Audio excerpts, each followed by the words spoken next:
करते आणि सर्वांना पुन्हा एकदा स्थानापन्न होण्यासाठी विनंती करते। आणि यानंतर मी या ठिकाणी आमंत्रित करते ज्यांनी खऱ्या अर्थानं हिंदू हृदय सम्राट आदरणीय बाळासाहेब ठाकरे आणि धर्मवीर आनंदजी दिघे साहेबांच्या विचारांचा वसा आणि वारसा अखंडपणे पुढे घेऊन जाताना हिंदुत्वाचा पुरस्कार केला असे महाराष्ट्र राज्याचे मुख्यमंत्री नामदार एकनाथजी शिंदे साहेब यांना मी विनंती करते त्यांनी या विराट आणि ऐतिहासिक सभेला संबोधित करावे।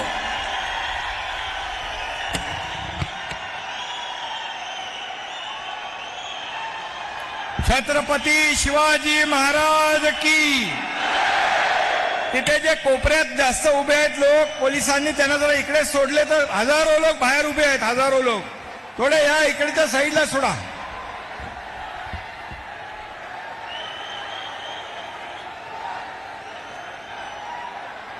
अयोध्यापती प्रभु रामचंद्र की जय श्री राम।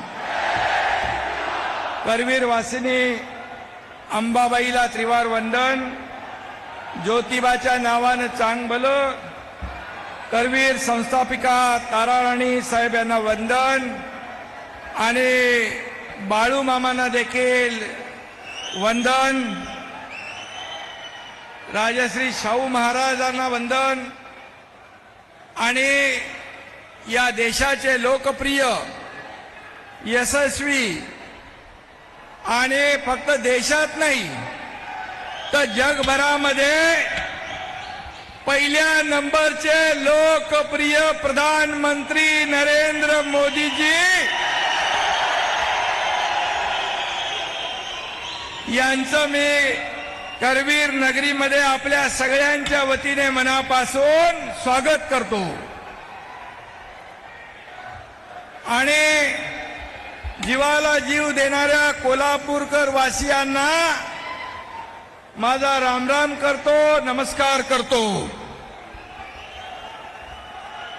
आणि मोदीजींचं या पावन धरतीवर मनापासून या ठिकाणी पुन्हा एकदा स्वागत करतो आणि त्यांना धन्यवाद देतो की त्यांनी आपल्याला या ठिकाणी सभेची वेळ दिली।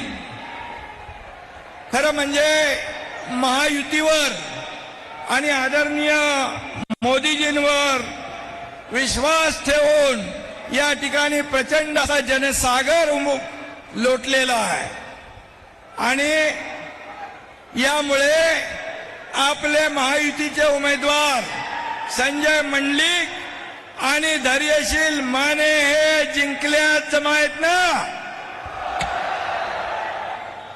धनुष्यबाण आला आणि पंजा कायमचा गेला। इथली जनता 7 तारखेला धनुष्यबाणाच्या खटक्यावर बोट ठेवेल आणि विरोधकांचा टांगा पलटी आणि घोडे फरार। मोदीजी खरं म्हणजे आपले विश्व नेते आहे। मोदीजींचा कोणी नाद करायचा नाही ना। आपलं ठरलंय ना,